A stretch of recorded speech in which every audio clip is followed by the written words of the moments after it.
네, 안녕하십니까. 더불어민주당 서대문갑 국회의원 김동아입니다. 먼저 이 자리에 함께해 주신 사법정의 바로 세우기 시민행동 대표 김한매 대표 인사드리겠습니다. 네. 지난 12월 3일 윤석열 내란 수계에 의한 반헌법적 비상계엄으로 헌법기관인 국회를 마비시키고 국회의원 구금이 시도되는 초유의 사태가 발생했습니다. 그러나 국민 여러분께서 계엄군을 막아주신 덕분에 계엄을 해제하고 민주주의를 수호할 수 있었습니다. 이에 깊이 감사드립니다.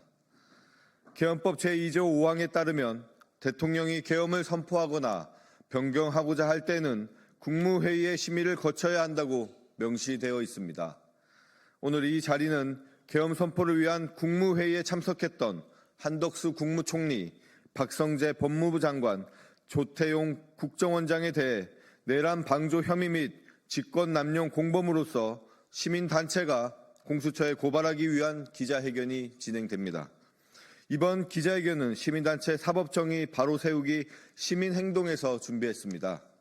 기자회견문은 사법정의 바로 세우기 시민행동 김한매 대표가 낭독하겠습니다.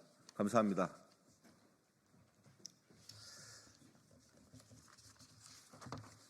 안녕하십니까.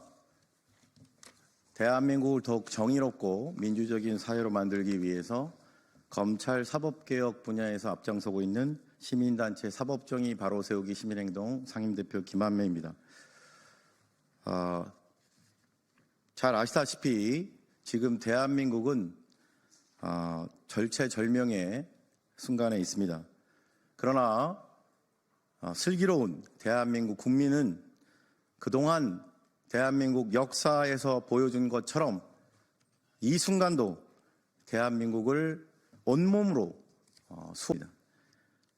지금 제가 이곳 기자회견장으로 오면서 국회 정문에서 농성 중이신 민주당 의원들을 보았습니다. 그 농성의 타이틀이 한덕수, 한동훈 친위 쿠데타 중단 촉구 긴급 농성이라는 제목으로 농성 중인 것을 보았습니다. 그것처럼 우리 국민들도 지금 이 비정상적인 국가 위기를 극복하는 최선의 방책은 내란 속의 윤석열에 대한 1분 1초도 빨리 탄핵시키는 것이다 라는 말씀을 먼저 드리고 기자회견문을 낭독하도록 하겠습니다. 그러면 지금으로부터 국무총리 한덕수, 법무부 장관 박성재, 국정원장 조태용에 대한 직권남용 공범 및 내란 방조죄 혐의 공수처 고발 기자회견문을 낭독하도록 하겠습니다. 기자회견문. 반국가 세력 망국의 원흉은 바로 내란 속의 윤석열이다. 공수처는 내란 속의 윤석열과 공범 한덕수 등을 즉각 체포하라. 윤석열 대통령은 2024년 12월 3일 밤 10시 반 자신의 용산 집무실에서 긴급 대국민 담화를 통해 비상계엄을 선포했습니다. 하지만 이는 대한민국 헌법 제77조 제1항의 요건을 전혀 충족하지 못한 위헌적인 비상계엄 선포 행위였습니다. 나아가 헌법 제77조 제4항에 의거 비상계엄 선포 사실을 지체 없이 국회에 통고하여야 함에도 불구하고 지체 없이 국회에 통과하지도 않았습니다. 2024년 3일 밤 11시를 기해 계엄사령부에서는 6개항의 계엄 보고령을 내렸습니다. 이 과정에서 경찰이 국회 출입문을 모두 봉쇄하고 국회에 들어가려는 여야 국회의원들의 진입을 가로막아 위헌적인 비상계엄에 대한 해제를 결의하기 위해 긴급히 본회의장을 향하는 국회의원들이 국회 담장을 넘는 상황까지 벌어졌습니다. 또한 무장한 계엄군이 국회의원들의 비상계엄 해제 결의를 못하게 본회의장에서 끌어낼 목적으로 국회 본청 건물에 난입하게 하는 지시를 대통령 윤석열이 직접 특전사령관에 했다는 충격적인 증언까지 나왔습니다. 계엄군은 우원식 국회의장, 이재명 더불어민주당 대표, 박찬대 원내대표, 여당인 국민의힘 한동훈 대표, 조국혁신당 조국 대표 등에 대한 체포까지 시도했습니다. 국회는 2024년 12월 4일 새벽 1시경 헌법 제77조에 의거 비상계엄 해제를 의결했습니다. 대통령 윤석열은 새벽 4시경 비상계엄 해제를 국민에게 선포했습니다. 2024년 12월 4일 국회는 대통령 윤석열에 대한 탄핵 절차에 착수하였습니다. 12월 3일 불법 비상계엄 및 내란 사태와 관련하여 비상계엄 선포 전 긴급 국무회의에 참석했던 국무총리 한덕수, 법무부 장관 박성재, 국정원장 조태용 3인은 현재 경찰에 의해 소환조사를 통보받은 내란죄 혐의 피의자 신분입니다. 다음의 혐의로 피고발인 한덕수, 박성재, 조태용을 공수처에 고발합니다. 1. 형법상 직권남용 권리행사 방해 공범 및 내란 방조의 점. 2024년 12월 3일 대통령 윤석열은 대통령으로서 헌법을 준수하고 수호해야 하는 헌법상 막중한 책무가 있음에도 불구하고 헌법 제77조 제1항에 따른 요건이 전혀 충족하지도 않았음에도 불구하고 반국가 세력 척결, 종북 세력 척결, 망국의 원흉이라는 비정상적인 목적을 운운하면서 국가적 비상사태라는 본인만의 망상에 사로잡혀 헌법에 위반하는 불법적인 비상계엄을 선포를 강행하여 국헌을 문란하게 했습니다. 대통령 윤석열은 헌법 제77조 제4항에 따라 지체 없이 국회에 비상계엄 선포를 통과하여야 함에도 불구하고 2024년 12월 4일 새벽 1시경 국회가 비상계엄 해제를 요구하는 의결을 하는 시점까지도 국회의 비상계엄 선포를 통과하지도 않았습니다. 나아가 비상계엄 선포는 대통령이 하더라도 헌법 제77조 제5항에 의거 그 유지 여부는 국회가 의결하도록 하였음에도 불구하고 군경을 동원하여 국회의원들이 국회로 진입하는 것 자체를 못하게 하거나 이미 국회 본회의장에 들어간 국회의원들을 강제로 끌어내라고 지시하는 등 국회가 헌법에 따라 비상계엄 해제 결의를 못하게 헌법상 국회의 기능을 마비시키라고 명령했습니다.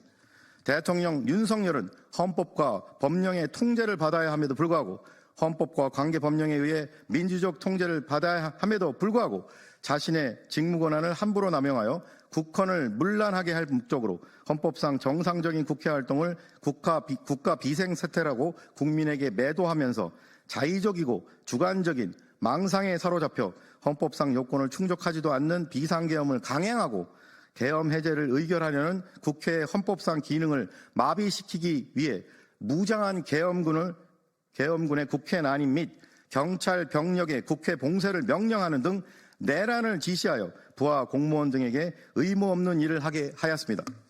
결국 피고발인 한덕수, 박성재, 조태용 3인은 비상계엄 전 국무회의에 참석하였음에도 불구하고 반헌법적이고 불법적인 대통령 윤석열의 비상계엄 선포 강행 및 내란 범죄 행위를 묵인하고 방조하는 등 하였으므로 대통령 윤석열의 직권남용죄 공범 및 내란죄 방조 공범의 죄책을 져야 마땅합니다.